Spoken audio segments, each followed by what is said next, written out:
And in some levels, the practice is your interaction with human beings, your day-to-day interaction with human beings.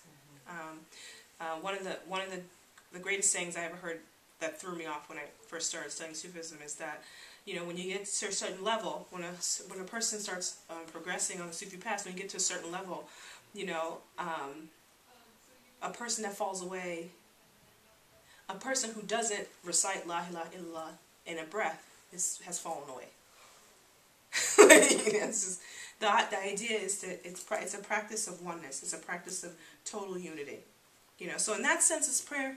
Yeah, in that definition, it's a practice where you come straight to the heart. In our tradition, we move our head to the right, which is the world, and we move our heads towards our left, which is our heart, and we go la ilaha illallah, and we're doing that to say there's no reality but here. In Bawa's tradition, they breathe out illallah and breathe in la ilaha.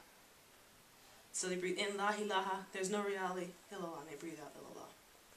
Maybe you'll teach us that. Huh? I'm not going to teach you that one. No, you'll teach us. I'll teach you the other one from my tradition, yeah. Bawa's tradition, I'm just learning. Because I just got it, and I love it. I mean, it's really big. But everyone has their way. Bawa's tradition is that the goal is to actually have la ilaha in every breath. And that's really one of the main practices. But for some people, the practice is also, you know, just coming back. It's always coming back. This is the whole point of it. All this is coming back to oneness, coming back to reality, and just remembering that this is where you are.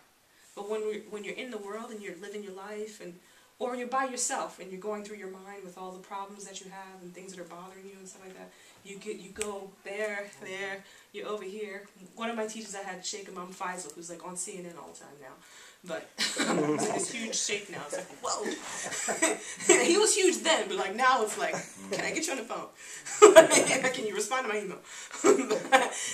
He's like this big sheikh now, but I studied with him for 2 years, and he was the imam that spoke at the Juma, and he had a lot of women students because he had us go out and teach, and I used to teach from his lineage for a while. But he gave this, I will never forget this sermon he gave, this khutbah he gave at a Juma. It's a sermon at the Juma, which is the Friday congregational prayer in Islam. He says, yeah, everyone says la ilaha illallah, which is, there's no reality but reality. He said, but most people I see is la ilaha illallah my shoes. La ilaha illallah my wife. La ilaha illallah my car. La ilaha my bills. La ilaha school. Like the whole group, everyone in the office is just laughing hysterically because he literally was like catching everybody. La ilaha illallah my practice. You know, you can actually worship your practice, where you're actually not doing the oneness. You're actually worshiping yourself doing the practice.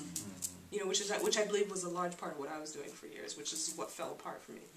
When, you know, then when that falls, it falls. You can no longer practice saying, oh, la ilaha I am, la ilaha illallah. You know, that's like, you know, that's still, you know, they call it separation, idolatry. It's called, in Islam they call it shirk. And shirk really means division in Islam, which means you've created a division between you and God, and you're focusing on the whatever is there. But it's very natural. It's not supposed to be harsh.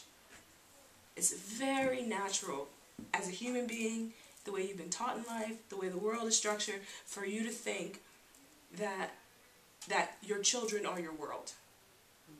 There's nobody that teaches like, no, they're not. The children teach us they're not.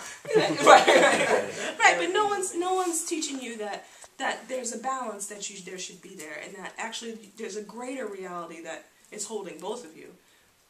You know, it's just you're not taught that. You're taught to really, if you don't worship, and especially if you're a woman, if you don't put your children all the way up front and sacrifice your whole life to them, then what? You're not a mother. Right. that's a trick. Yeah. That's a trick. You have women killing themselves over this ideal, and when the reality is you can take very good care of your children if you have oneness. Very good care of them. Well,